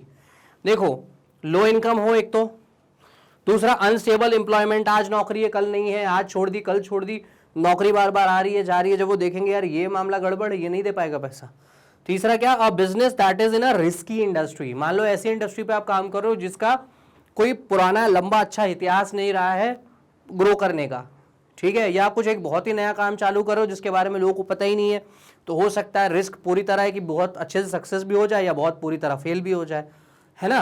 और जैसे मैंने कहा ना अनस्टेबल एम्प्लॉयमेंट, तो इसके लिए गवर्नमेंट क्या चेक करती है, इसके लिए गवर्नमेंट आपसे इसीलिए, नॉट गवर्नमेंट, इसीलिए बैंक आपसे कहता है जब भी आप लोन मांगने जाओगे ना, तो they will ask you for your income tax records. Sir जो बैंक्स होते हैं वो कहते हैं कि भाई आप जो है आपने पिछले 3 साल का ITR क्या फाइल किया हमें दे दो, इनकम टैक्स रिटर्न क्या फाइल किया आपको दे दो। इंडिया में आप ये बहुत जनरली देखोगे सुनोगे, वही बात यहाँ पर हो रही है, ठीक है। आई होप आपको ये सारी चीजें क्लियर हो रही होंगी। मैं फिर से हेडिंग दिखा देता हूँ, lack of collateral, poor credit history, high risk borrowers. Now let's come to remote location. Remote location क्या है भाई, सिंपल सी बात है ना, ये बैंक है और इससे मान लीजिए 25 किलोमीटर दूरी पे एक गांव है, इस गांव के किसी आदमी को बैंक जाके लोन लेना है, वो लो इनकम वाला बंदा है, आने में 50 रुपए, जाने में 50 रुपए, 100 रुपए तो उसका इसी बात पे खर्च हो गया, ठीक है, टाइम अलग वेस्ट हुआ। वो खेत खलियान में काम करता, कुछ 2-4 रुपए कमाने वाला काम करता, पता चला पूरे दिन बैंक में टाइम वेस्ट कर दिया। तो ऐसी समस्याओं की वजह से बैंक्स भी जनरली लोन नहीं दे पाती, और फिर बैंक भी देखती है कि यार मान लो यार ये इतनी दूर है, अभी लेने में ये हाल है, देने में तो और बुरे हालात हो जाएंगे, है ना। तो there might be lot of problems to recover that amount, तो ये भी एक कारण हो जाता है। जो लास्ट पॉइंट है लैक ऑफ अवेयरनेस, ये मैंने आपको पहले ही बोल दिया। Many people in India are not aware of the different types of loan available or process of applying for a loan. Ajay आज से आप ही लोग देखो ना, आप ही लोग अपने बारे में सोचो, अपने आप से सवाल पूछो, अब भी पूछो, क्या आपको पता है लोन कैसे लिया जाता है बैंक से? आपको ठीक है पता है कि भाई बैंक से लोन मिलता है, आपने कई बार सुना था, अब इस चैप्टर में पढ़ लिया, but do you know the entire process of taking a loan? You might not be, many of you might not be, ठीक है। तो अवेयरनेस जरूरी है, शिक्षा जरूरी है, पढ़ना जरूरी है। This can also discourage them from borrowing from the banks. और जब पता ही नहीं है तो भाई मान लो एक बड़ी सी बिल्डिंग है सुंदर सी, उस पर लिखा है फलाना बैंक, कोई सा भी अच्छा सा बैंक है। अब आदमी सोचेगा यार ये क्या जगह है ना, चलो उसको पता भी चल गया यार ये बैंक लिखा है या बैंक है, किससे पूछ लिया, तो वो सोचेगा यहाँ पे भाई वो बड़े साहब लोग जाएंगे जिनको पैसा मिलता होगा, हमें क्यों देंगे ये, है ना, क्योंकि उनको पता ही नहीं है ना प्रोसेस, ठीक है। तो भारत में समस्या आज भी है, and then we need lot of solutions for this. अब आते हैं प्रश्न क्रमांक 8 पर, जो कहता है in what ways does the Reserve Bank of India supervise the functioning of the banks, why is it necessary. 2 सवाल हैं इसमें, एक तो ये पूछ रहा है कि आरबीआई जो बैंक है उनकी फंक्शनिंग को कैसे चेक करता है, कैसे उस पर नजर रखता है। दूसरा ये पूछ रहा है कि इसकी जरूरत क्या है, इसकी जरूरत क्या है। तो इस सवाल के जवाब को अब हम समझते हैं अच्छी तरह से, ठीक है। So let's see the answer. देखो दिखने में बहुत बड़ा आंसर है, टेंशन नहीं लेना, आराम से समझोगे तो बहुत छोटा लगेगा, बट याद रखना जैसा मैंने कहा 2 हिस्सों में है, तो दोनों हिस्सों को आपको आंसर करना पड़ेगा। The Reserve Bank of India monitors the lending and cash reserves of banks. अब ध्यान से सुनो, लैंडिंग का मतलब क्या है, जो बैंक लोन दे रहा है लोगों को, उसको मॉनिटर करता है। क्यों? क्योंकि कहीं ऐसा तो नहीं है कि बैंक सिर्फ अपने पहचान वालों को दे रहा है, बड़े बड़े समाज के लोगों को दे रहा है ना। बड़े बड़े समाज के लोग का मतलब यहाँ पर क्या है कि भाई जो बड़े बड़े बिजनेसमैन हैं, जो बड़े बड़े ऑफिसर्स हैं, जिनको लोग जानते हैं, सिर्फ उन्हीं को लोन मिल रहा है। ऐसा तो नहीं है कि गरीबों को लोन ही नहीं मिल रहा है ना, इस तरीके की चीज़ें नहीं होनी चाहिए, ठीक है। तो रिजर्व बैंक ऑफ इंडिया क्या करती है, लैंडिंग को मॉनिटर करती है। दूसरा कैश रिजर्व को मॉनिटर करती है। Cash reserve if you remember, हमने इस चैप्टर में पढ़ा है कुछ वीडियोस, एक वीडियो में, कि लगभग 15% जो है अमाउंट बैंक्स को अपने पास रखना पड़ता है, क्योंकि डिमांड डिपॉजिट, ठीक है, क्योंकि जनता आके कभी भी डिमांड कर सकती है कि भैया मुझे अपना पैसा निकालना है, और बैंक की ज़रूरी नहीं है चाहे वो अपने एटीएम से निकाल सकता है, वो यूपीआई से ट्रांसफ़र कर सकता है। It also ensures that banks lend to small farmers, small businesses and other small borrowers as well as to profitable businesses. सबको दे, बड़े बिजनेस को, छोटे बिजनेस को, है ना, everyone should get money. Banks must regularly report to the RBI on the amount they have lent to whom and at what interest rate. इसके अलावा banks को ये बताना पड़ता है, देखो ये इंपॉर्टेंट बात भी है, बैंक्स को ना रेगुलरली आरबीआई को बताना पड़ता है कि उन्होंने किसको लोन दिया, कितना लोन दिया और किस इंटरेस्ट पे लोन दिया। This monitoring is necessary to ensure equality, कौन सी equality, economic equality, and to give small businesses a chance to grow, ठीक है, लोन मिलेगा तो लोग ग्रो करेंगे। It is also done to prevent banks from lending, ये जो है ना, एक मिनट रुकना, ये पार्ट बी चल रहा है। It is also done to prevent banks from lending out more money than they are allowed to, which can lead to economic recessions। इसका मतलब क्या होता है भाई, देखो मान लो जो हमने पढ़ा है ना, 15% बैंक अपने पास रखेगा, 85% लोन दे देगा। लेट से अगर वो 85 की जगह 95% लोन दे देगा, तो बाकी जो लोग हैं वो अपना पैसा कैसे निकालेंगे? जब वो बैंक से पैसा नहीं निकाल पाएंगे तो फिर वो मार्केट में खर्च नहीं कर पाएंगे। जब मार्केट में खर्च नहीं कर पाएंगे तो सामान बिकेगा नहीं, सामान बिकेगा नहीं तो एक्सपोर्ट इम्पोर्ट का जो फ्लो है वो गड़बड़ हो जाएगा, रुक जाएगा, ठीक है। तो बहुत सारी चीज़ें हो जाती हैं अचानक से when banks are not functioning properly, और इसकी वजह से इकोनॉमी जो है गड़बड़ कर जाएगी, इकोनॉमी को नुकसान हो जाएगा। Now the next question is analyze the role of credit for development। अब ये बोल रहा है कि अगर आपको डेवलपमेंट करना है, कैसा डेवलपमेंट करना है? सोशियो इकोनॉमिक डेवलपमेंट की बात हो रही है। अगर आपको समाज को भी आगे बढ़ाना है और स्पेसिफिकली अगर आप इकोनॉमी को बढ़ाना चाह रहे हो, उसकी बात में मतलब उसकी बात है, तो आपको लोन के रोल की बात करनी है। लोन किस तरीके से किसी भी देश का डेवलपमेंट करता है, हम यहां पर देखेंगे। आ गई बात समझ में? चलिए देख लेते हैं, ठीक है। Credit plays a vital role in economic development. Analyse the role of credit for development से उठा के इन्होंने क्या कर दिया, credit plays a vital role, important role, crucial role, है ना, in economic development. It allows businesses to invest in new equipment. भाई बिजनेसेस को अगर पैसा मिलेगा तो इन्वेस्ट कर पाएंगे। हायर मोर वर्कर्स, ज्यादा वर्कर्स को हायर कर पाएंगे। एंड एक्सपैंड देयर ऑपरेशंस, ठीक है। ऑपरेशंस का मतलब ये जो काम कर रहे हैं, तो ये बिजनेसेस के लिए बात हो गई। It allows individuals to purchase homes. अब ये इंडिविजुअल्स की बात कर रहा है। इंडिविजुअल्स जो है घर खरीद सकते हैं, अपने बिजनेसेस चालू कर सकते हैं या अपनी एजुकेशन में खर्च कर सकते हैं। When credit is available and affordable, available हो और साथ में अफोर्डेबल हो, मतलब इंटरेस्ट रेट ठीक हो। It can lead to increased productivity, economic growth and job creation. कहाँ की? किसी शहर की, स्टेट की, देश की, ऑब्वियसली, है ना। तो प्रोडक्टिविटी बढ़ाएगा, इकोनॉमिक ग्रोथ होगी और फाइनली नौकरियां मिलेंगी लोगों को। जैसे मैंने आपको बताया था ना कि भाई मैं स्कूल खोलता हूँ मान लीजिए तो मैं लोगों को जॉब दूंगा, उनकी भी लाइफ चेंज होगी, मेरी भी लाइफ चेंज होगी और कई हजार बच्चों की लाइफ चेंज होगी जो स्कूल में पढ़ेंगे। It can also help to reduce poverty, obviously गरीबी हटाएगा, and inequality by giving people access to resources and opportunities that they would otherwise not have, ठीक है। तो ये कुछ पॉइंटर्स है जहां पर आप देख रहे हैं। अगर आप ध्यान से देखें तो यहां पर एक क्रेडिट का एक रोल बिजनेस में दिखाया, दूसरा रोल इंडिविजुअल्स की लाइफ में दिखाया कि अगर एक व्यक्ति लोन लेगा तो उसको क्या फायदा है। दूसरा इसने बताया कि अफोर्डेबल लोन की इंपॉर्टेंस क्या है, अफोर्डेबल क्रेडिट की इंपॉर्टेंस क्या है, और फाइनली ये बता रहा है कि भाई किस तरीके से, मैं लिखूंगा नहीं, ये देख लो, reduce poverty and inequality. So these are four basically headings. Why I'm writing this? Because these are basically headings under which you can write these pointers. तो आप ये भी काम कर सकते हो, ठीक है। तो चलिए आगे देखते हैं। अब ये बता रहा है कुछ एग्जाम्पल्स की, ठीक है। और एक बात और याद रखना, whenever you are dealing with economics, तो इकोनॉमिक्स में जो है आप एग्जाम्पल्स को लिख सकते हो, और वो एग्जाम्पल्स लिख सकते हैं जो आपके आसपास घट रहा होता है, ठीक है। लिखने का तरीका अच्छा होना चाहिए, भाषा की सरलता होनी चाहिए, language should be easy and clear, ठीक है, and keyword should be mentioned, that is the important point. A small business owner can use credit to purchase new equipment, expand their inventory and hire more workers. This can lead to increased production and sales, which can create jobs and boost the local economy. अब इसमें आप कोई भी example ले लो, ये वैसे small business owner की बात कर रहा है, तो लेट से कोई बिजनेस ले लो, लेट से कोई बंदा जो है पिज्जा बनाता है ना, और अभी उसकी छोटी सी दुकान है, दिन के मान लो 50 पिज्जा ही बनाता है। अब मान लो उसको लोन मिल जाए और उसने एक बढ़िया सा सेटअप खोल लिया, मान लो किसी बड़े ब्रांड की फ्रेंचाइजी ले ली तो अब क्या कर लेगा वो, एक नया इक्विपमेंट खरीद लेगा, ज़्यादा पिज़्ज़ा बने, इन्वेंट्री बढ़ाएगा। इन्वेंट्री का बढ़ाने का मतलब होता है जो भी सामान की ज़रूरत पड़ेगी, रॉ मटेरियल की ज़रूरत पड़ेगी, है ना।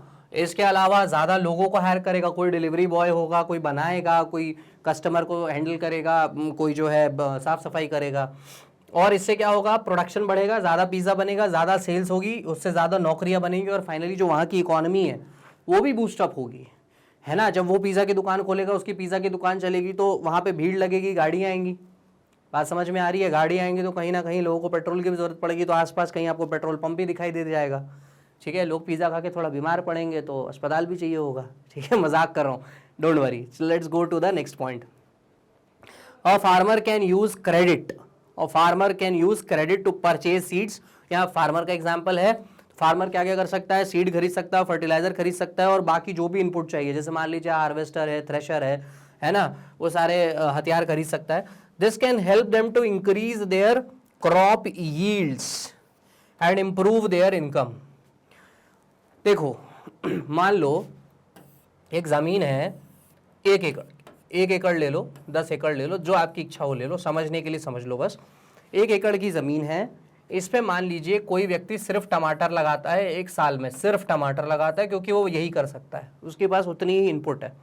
अब मान के चलो उसको लोन मिल जाए, अब वो उसी ज़मीन पे जो है अलग अलग 4 क्रॉप्स लगा ले, कोई भी 4 क्रॉप्स लगा ले, तो क्या होगा, 4 क्रॉप्स लगाएगा तो 4 तरीके के क्रॉप्स को इन्वेस्ट करने के लिए उसको लोन मिल गया है, तो 4 क्रॉप्स लगा रहा है, और वो जब लगाएगा तो प्रोडक्शन होगा तो मार्केट में बिकेगा तो उसका स्टैंडर्ड ऑफ लिविंग बढ़ेगा, और हो सकता है 1 एकड़ का खेत कल को चल के 10 एकड़ हो जाए। मतलब ये कि वो पैसा कमा के और खेत खरीद ले। इसके अलावा जहां एक क्रॉप उग रही थी वहां पर अब मल्टीपल क्रॉप्स उग रही हैं, that is also because of the loan, क्योंकि उसके पास पैसा नहीं था इसलिए वो उगा नहीं पा रहा था, ठीक है।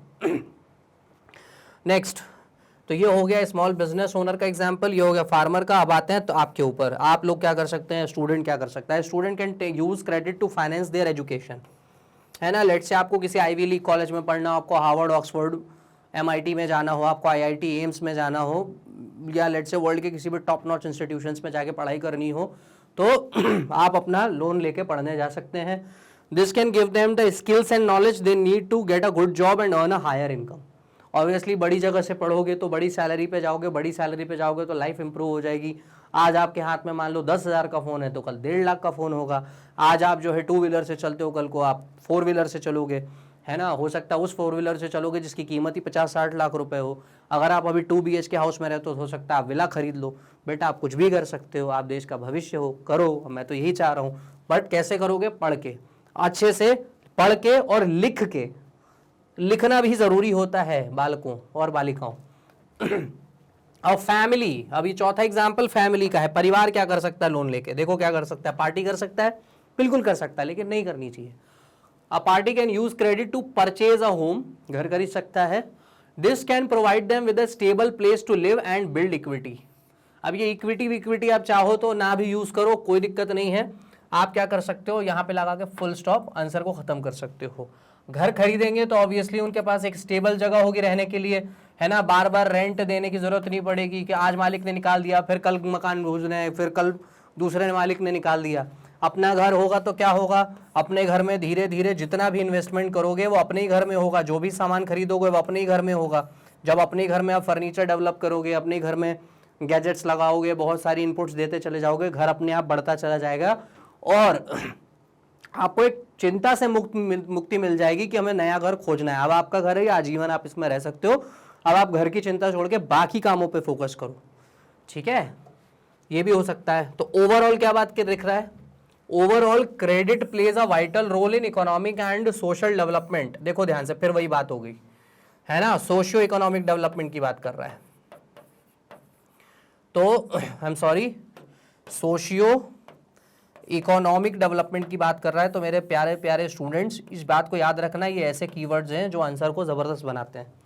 It allows businesses and individuals to invest in their future and their lives, improve their lives, ठीक है। तो लोन क्या करता है, वो हर व्यक्ति को, चाहे वो कोई इंडिविजुअल हो, चाहे वो कोई फैमिली हो, चाहे वो बड़ा बिजनेस हो, छोटा बिजनेस हो, लोन क्या करता है, उनको इतनी ताकत देता है कि वो अपने फ्यूचर के लिए इन्वेस्ट कर सकें और अपनी जिंदगी को अच्छा कर सकें। कितनी प्यारी लाइन लग रही है ना, फिलोसफिकल लाइन लग रही है ना, बट इसकी जरूरत है आंसर में, ठीक है। इस बात को याद रखिएगा, ऐसे क्वेश्चंस में, इकोनॉमिक्स में खास तौर पे, social development, socio economic development, future है ना, investment in the future, all these are keywords which can be used in the conclusion of the answers. मैं इस वीडियो में कई बार बात कर चुका हूं और आपको लग रहा होगा सर ये कितनी बार बोलोगे, मैं और बोलूंगा। उसका रीजन ये है कि बेटा एनसीईआरटी का सॉल्यूशंस का वीडियो सिर्फ इसलिए नहीं लाया हूं मैं कि आप सवाल देखो, उसका आंसर ले लो और कॉपी पेस्ट करके चिपका दो, है ना। आपको नोटबुक कंप्लीट नहीं करनी है, आपको एग्जाम में एक बढ़िया आंसर लिखना है और उस आंसर को कैसे लिखना है मैं हर ऐसे वीडियो में डिस्कस करूंगा जहां पर मैं सवाल और जवाब डिस्कस कर रहा हूं। आई होप आपको मेरी बात समझ में आ रही है। प्रश्न क्रमांक 10 सवाल है मानव। मानव कौन सा मानव, नाम है मानव, ठीक है। Manav needs a loan to set up a small business. Manav को एक लोन चाहिए स्मॉल बिजनेस के लिए। On what basis will Manav decide whether to borrow from the bank और द मनी लेंडर। डिस्कस, क्या करना है आपको, डिस्कस करना है। क्या डिस्कस करना है कि आप में से कोई एक मानव है, समझ लो आप सब मानव हो, आप अपना अपना नाम सोच लो मानव की जगह। आपको लेना है लोन, किस बात के लिए लोन लेना है, लोन आपको लेना है ताकि आप अपने स्मॉल बिजनेस को सेटअप कर सको।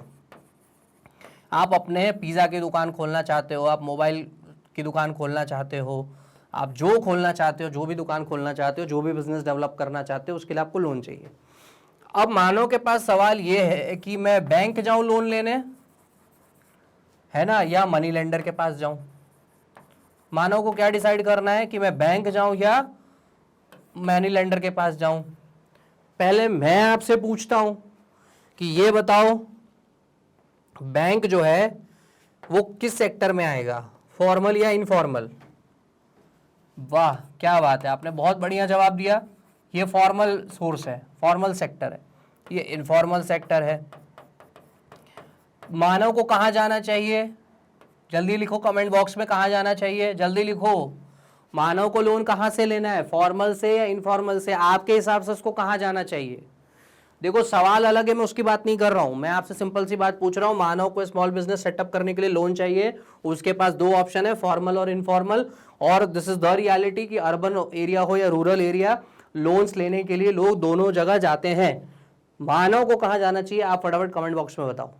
उम्मीद है आपने बता दिया होगा। अब हमें यह देखना है कि देखो उसने सवाल क्या पूछा, अब सवाल पे आते हैं कि किस बेसिस पे, मानव किस बेसिस पे डिसाइड करे कि लोन उसको कहां से लेना चाहिए।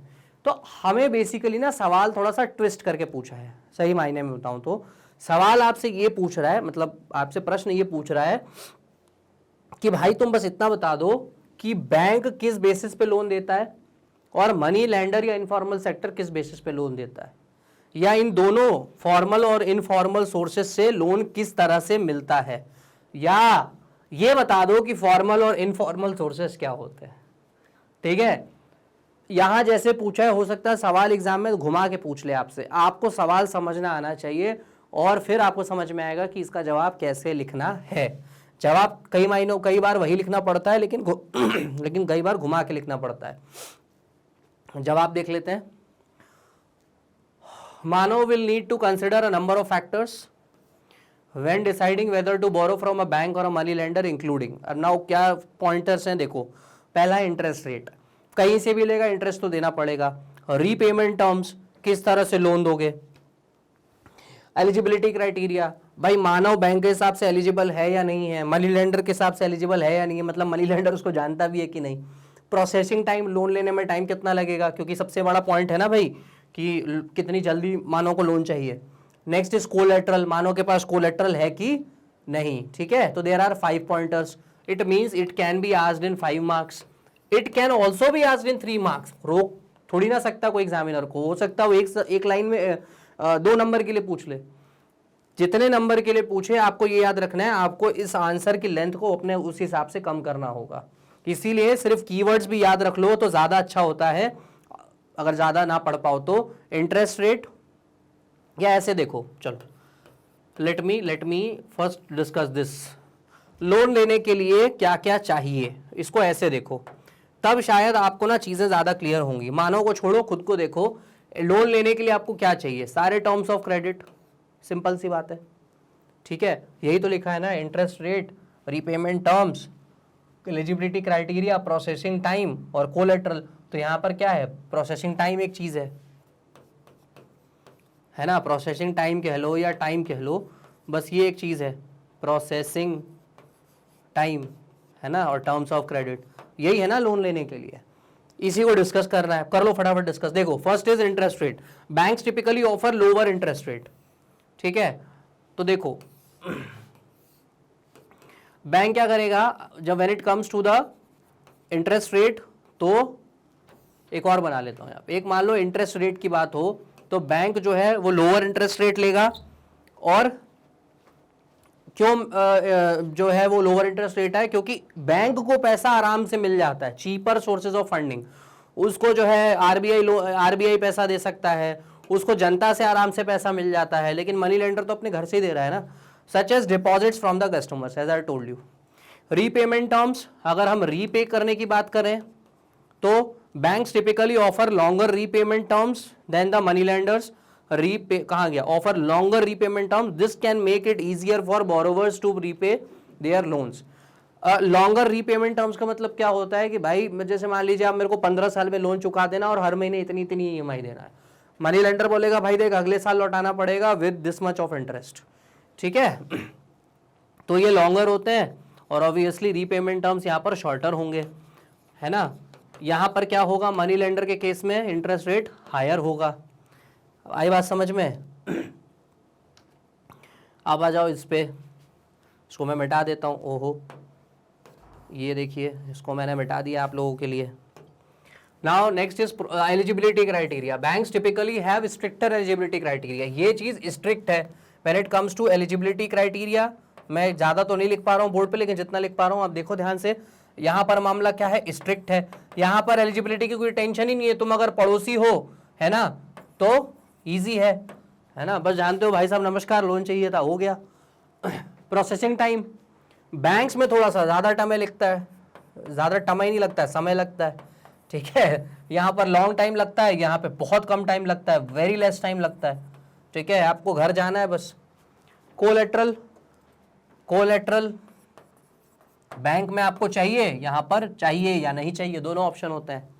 आई think you can draw this table also for your answer, ठीक है। तो कोलेट्रल क्या है, बैंक्स में require borrowers to provide collateral such as property और assets to secure the loan. Money lenders may also require collaterals but they may be more willing to lend to borrowers without collateral। तो as I told you, यहाँ पर हाँ या ना की भी conditions हो सकती है। कभी हो सकता है मनी लेंडर कहे कि भाई तुम्हें कोलेट्रल देना पड़ेगा, कभी बोले मत दो, कोई टेंशन नहीं है, ऐसे ही ले जाओ, आप तो भाई हो, है ना। तो ऐसा भी हो सकता है, तो इस चीज को याद रखिएगा। You can draw this table also, you can right this way also, but please अच्छे से आंसर लिखना, ठीक है। प्रश्न क्रमांक 11 काफ़ी बड़ा सवाल है आप लोगों के लिए, तो क्या पढ़ना ही पड़ेगा। In India about 80% of the farmers are small farmers. ओ भारत में क्या बोल रहा है, जो किसान है उसमें 80% जो किसान है वो छोटे किसान है। Who need credit for cultivation, उनको क्या चाहिए, लोन चाहिए, किस बात के लिए, कल्टिवेशन के लिए, खेती करने के लिए। 4 क्वेश्चन पूछ डाले उसने। Why might banks be unwilling to lend the small farmers, bank small farmers को लोन क्यों नहीं देगी।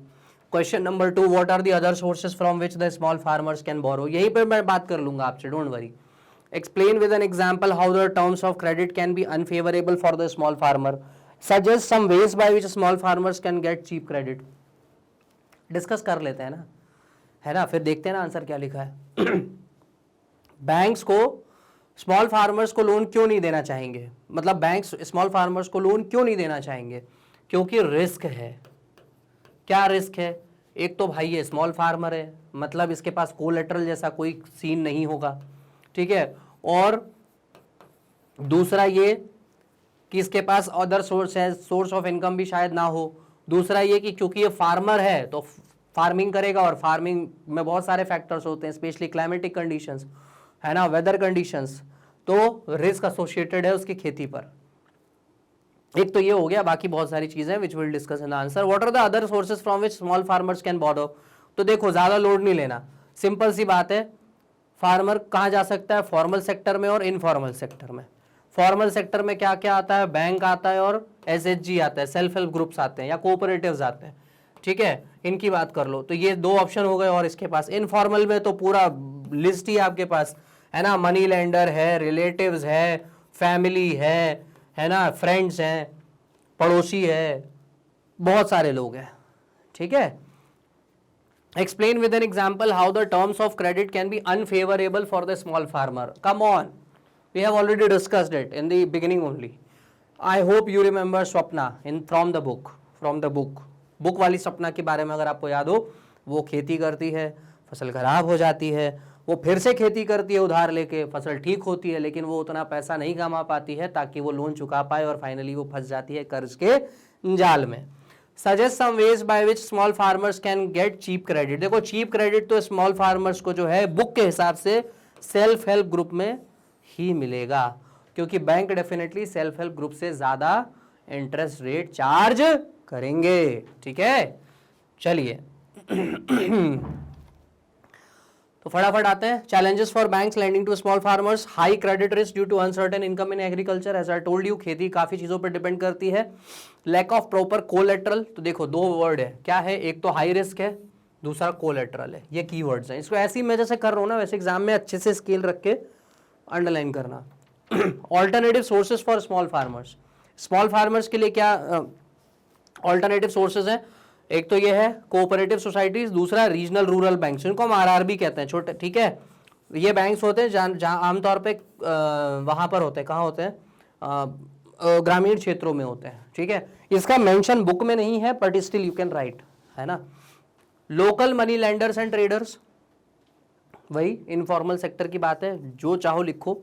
तुम तो बाकायदा यहाँ पर दो सब हेडिंग बना सकते हो, formal informal, and then you can write as I explained you, ठीक है। Sorry, unfavourable credit terms for small farmers, है ना। सवाल क्या था? विद एन एग्जाम्पल, या विद एन एग्जाम्पल हमें बताना था, तो you can write any example. जैसे यहाँ पर है, मैंने लिखा है, एक अलग से दिया हुआ है, not from the book. A small farmer borrows from a local money lender at a high interest rate exceeding 25% to buy seeds and fertilizer. Due to a poor harvest, he struggles to repay the loan on time, leading to a debt trap and loss of collateral. ठीक है, ये सारी एक छोटा सा example, बहुत ही crisp लिखा हुआ है, आप उसको यूज कर सकते हो। आपको नहीं यूज करना है, आप स्वप्न का एग्जाम्पल यूज कर लो बेटा, जो करना है करो, आंसर लिखना। Next is ways for small farmers to access cheap credit. कहाँ कहाँ से मिल सकता है? आप देखो दुनिया भर की जगह से मिल सकता है, अच्छी अच्छी लाइन लिखी है मैंने, बट याद रखना कोऑपरेटिव और self help group. Government sponsored agricultural credit schemes, है ना, ये आपने पढ़ा है, ज्योग्राफी में हमने एक कॉन्सेप्ट पढ़ा है इसके बारे में। Strengthening and promoting agricultural cooperatives, enhancing financial literacy and encouraging participation in self help groups, providing subsidies and incentives for timely repayment and good farming practices. आपने सुना होगा गवर्नमेंट जो है सब्सिडीज भी देती है, ठीक है। तो कुल मिला के कहाँ से मिलेगा ये? आप कुल मिला के समझ लो, कीवर्ड सिर्फ एक ही है, फॉर्मल सेक्टर से मिलेगा। फॉर्मल में सेल्फ हेल्प ग्रुप से मिल जाएगा, कोऑपरेटिव से मिल जाएगा, और गवर्नमेंट की किसी भी स्कीम के तहत ये उठा सकते हैं लोन, ठीक है। चलो आ जाओ अगले सवाल पे। सवाल क्या है? Fill in the blanks. कितना मस्त सवाल है। Majority of the credit needs of the dash households are met from informal sources. जो पुअर है ना, if you remember we have study 2 graphs in the chapter, right? दो, एक ग्राफ 1 था, ग्राफ 2 था, जिसमें हमने एक जगह देखा था जो पुअर है और दूसरा जो है रूरल एरिया के लोग हैं वो इनफॉर्मल सोर्सेज से क्रेडिट ज्यादा लेते हैं. Dash cost of borrowing increase the debt burden. कैसी borrowing? Higher cost of borrowing, है ना, ज्यादा बोरोइंग अगर आपको ज्यादा महंगी मिले तो, मतलब लोन आपको ज्यादा महंगा मिले तो. Dash issues currency notes on behalf of the central government, RBI, Reserve Bank of India. Banks charge a higher interest rate on loans than what they offer on deposits. याद करो, पढ़ाया था एक डायग्राम बना के शुरू में बिल्कुल, ठीक है. Dash is an asset that borrower owns and uses as a guarantee until the loan is repaid to the lender, collateral. ठीक है, आप देख लेते हैं कि इसमें कहीं कोई गलत तो मैंने गलती से नहीं लिख दिया आपको जोश जोश में पढ़ाने के चक्कर में. बाप रे, ये तो ओवरलैप कर रहा है. तो पुअर एंड रूरल लिखा है, रूरल एंड लो इनकम, ठीक है.